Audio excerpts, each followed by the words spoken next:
Good morning, radio entrepreneurs, listeners, and fans. I'm producer Nathan Gobes. I'm here to introduce you to another guest.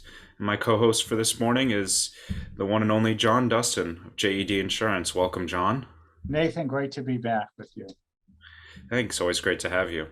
Our next guest is Dimitra Murphy, owner of Daddy Jones Bar and Restaurant in Somerville. Welcome, Dimitra. Thank you. I'm happy to be here.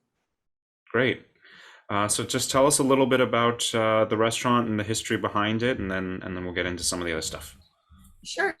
Yeah. So we are a small neighborhood restaurant in Somerville in Lagoon Square. We are just closing on our 9th year. November 1 will be 9 years. And we serve Greek food, bar food. We started out more like towards craft cocktails, but the Greek foods become more popular. So I definitely think of us as a Greek neighborhood restaurant first, which is always funny when your name is Daddy Jones.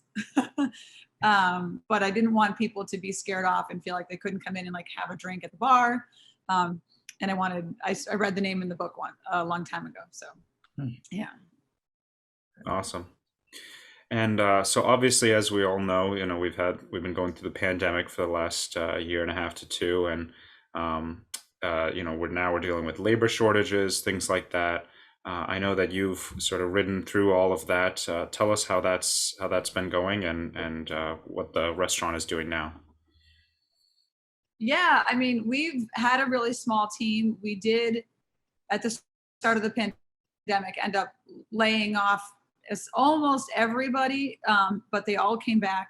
A lot of them have worked for me from like sort of college and now are early 20s, I met them when I was a cross country coach in high school at Somerville High, and through the athletic department have gotten employees, and then their little brothers or sisters, and with one family I'm on the third sibling now that's going to be working for us.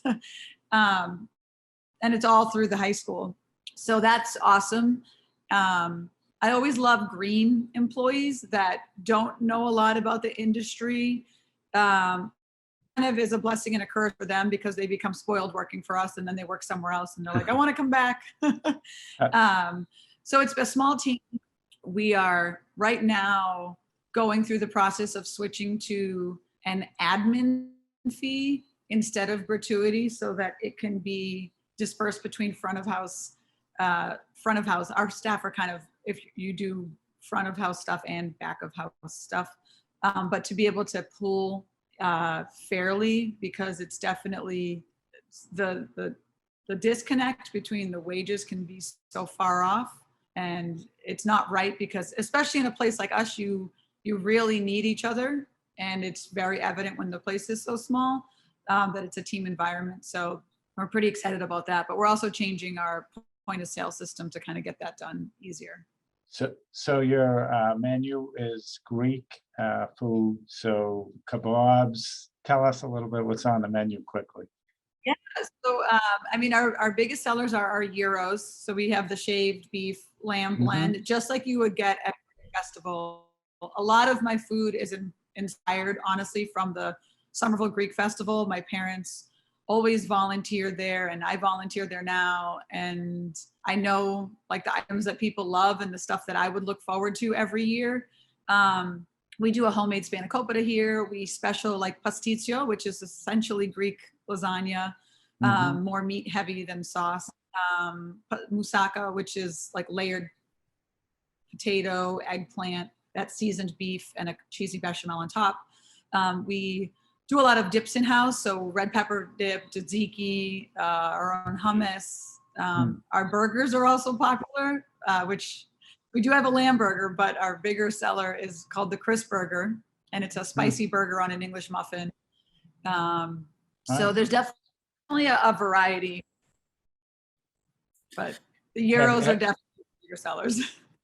I'm a huge Mediterranean. My mother was Armenian, so I love the food. But what are the challenges with the supply chain that you've had? Have you had any real challenges? Oh, all the time. There's always something that's out of stock, or you order one thing, you need a certain to-go container and you're getting a different size to-go container. we do sweet potato fries with feta and honey, and we don't cut our own. We get frozen sweet potato fries, and it's like a free for all about what shape they're going to be right now, or which of our 3 distributors are going to have them, or do we have to go pick them up ourselves? Like it's definitely interesting. And there's some times where you have a distributor that might tack on an extra item because they're trying to reach a quota. And in better times that might fly, but right now it's like, I cannot, like, please take that back. But nobody's taking returns right now because of COVID. So it's just interesting dynamic with some of the situations. And my husband is a liquor wine salesman, and I see what goes on with, we have this wine in or this bottle in, and it's X number of cases, and it's not a 750, we only have liters or whatever. There's like the wrong, you just get whatever they send you at this point. And most of the restaurants, you established yourself in a great area as far as food. I think Somerville came up at a perfect time. You said about 9 years ago. Is there a lot of competition, and is it friendly competition, or what do you find? I definitely felt it was more competitive pre-pandemic, but now I know that there are like neighboring restaurants that I might have never communicated with the owner before, but now we're on a regular text basis where we communicate about, things coming up. For example, the city's about to pass a law, or I need French fries, whatever it is, right? Like we are on a regular text chain, which is kind of awesome because you don't feel as alone in this business as much as we are all like trying to get a piece of the same pie, right? Like we are more friendly. And I do think that's a great benefit that's come out of the pandemic. Is there anything else that you've been doing to adapt to the situation? Any other methods that you've taken to either get more customers or help with sales, things like that? Oh yeah, so we actually added a coffee program this year. So I own the building, right? So for me, it's like, how can I maximize like 24 hours a day? We're not open during the day. We're not really a heavy lunch area, but there's definitely people that love their local coffee shop. So we added Saturday, Sunday coffee, like espresso. We're using Atomic Roasters out of Salem, which is really delicious. It's hard to not come here for my own coffee now, right? Just make my own instead of buying one. And so we're doing that on Saturday, Sunday, breakfast sandwiches. And the goal is to have it go 7 days a week, up to the Wi-Fi, and added electrical outlets to all the tables so people can feel comfortable bringing in a laptop during the day and hanging out. And of course, takeout. Great. Has your takeout increased Making sure that substantially? takeout, it can be as. Has your takeout increased substantially during the pandemic, or? Oh yeah, absolutely. There's days where the sales are predominantly takeout. What's interesting now is I can notice the increase in takeout based on what's happening in the news. So like when the Delta variant started to spike, we get takeout orders, less walk-ins. So Somerville is very like keen on exactly what's happening with everything and very socially conscious. So, a lot of mask wearing here. It's funny to me because I'll go to other cities and it's very different. But we have a big outdoor space, so that benefits us for outdoor dining. We allow for mobile ordering, so you don't even talk to us if you don't want to. And some people love it. I've had people come in and say that it's their first time at a restaurant in a year and a half. So they're just kind of easing back into, the social elements of all this. And we're kind of like a good first date for them. They can come in, not have to interact too much. Because I feel like mentally, this has all done a lot for us, not just business owners, just people in general having to deal and navigate with this new world. Yeah.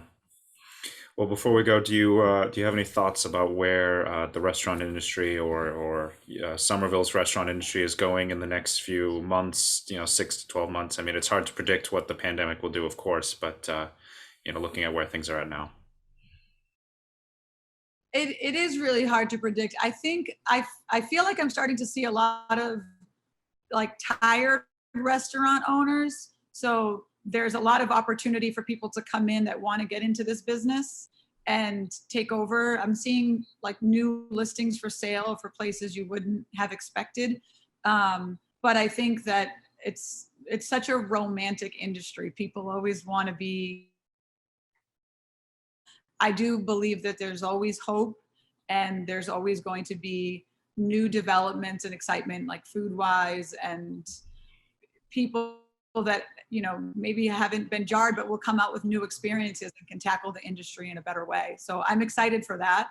I don't know what to think of the next 6 months. I keep hearing different views, whether it's going to be another spike or things are back to normal. Based on people's behaviors, I think people want the connection and want back to normal, but who knows? Well, thank you. Remind everyone our guest has been Dimitra Murphy, owner of Daddy Jones Bar and Restaurant in Somerville.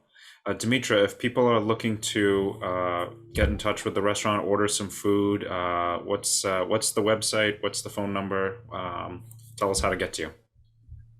Website is daddyjonesbar.com, and it's just JONES, daddyjonesbar.com. Phone number is 617-690-9095. Or I'm always available by Instagram. So at Daddy Jones Bar, people message us a lot on social media. Great. And John, John Dustin, JED Insurance, how do people reach you if they want to get in touch? By phone, 508-543-1067, on the web at www.jedinsurance.com, and email john.dustin, D-U-S-T-I-N, at jedinsurance.com. Great. And of course, John can be found on Radio Entrepreneur's website on our Thought Leaders page. Of course, Dimitra will be featured on our postings as well once we get this up there. But you can also find us on LinkedIn, Facebook, iTunes, Google Play, Stitcher. We're all over the place. But thank you. We want to thank all our listeners and fans. We'll be back with another segment on Radio Entrepreneurs.